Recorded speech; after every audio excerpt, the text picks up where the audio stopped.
Hello and welcome back to DaveTech. In this quick tutorial, I'll show you how to use the VLC Player on Chromecast. Before we continue, a quick reminder. If you're using a smart TV, Fire Stick or Android TV device, I highly recommend using a VPN. A VPN helps protect your privacy, secure your connection, and keep your personal data safe while browsing or streaming. I personally recommend NordVPN. It's fast, reliable, and works smoothly with TV devices. I've put a special link in the description. If you want to check it out, do so right now. Let's get back into the video. Let's get started. So we're going to hop over to the VLC app. I'm navigating to the app on the app drawer and I'm clicking on the app to launch. So now I have a video showing you how to download and install that app. Check out that video before you come to this one. So when you have the app installed, launch the application and you can use VLC right here. So the first thing on the menu to the left is going to be the search bar. You could use the search bar to search for anything you want, which you have already available on your device. So right here, you could allow the microphone to use a voice search, or you could type into the keyboard. So this brings up the keyboard. You could type to search for whatever you're looking for.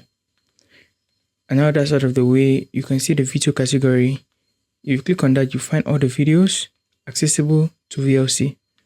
So I'll also show you how to make VLC accessible to more videos. So just click on settings at the bottom and here you can see media library. So media library folders. So you're going to be able to select folders, or you can call them directories, which would be visible to the media library or on the VLC app.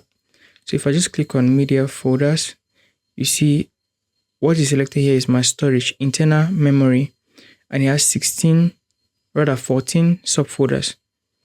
If there's any source of videos or content which is not here, you will not find the content in those locations, so make sure they are there. Aside from the videos, you can also see audio. This sorts into artists, albums, genres, and tracks. And from there, you can see playlists. So you have to create this playlist and they'll be structured by your desire. Now, a very important feature on VLC is the browsing section, where you could browse internal memory, local network, or even streams.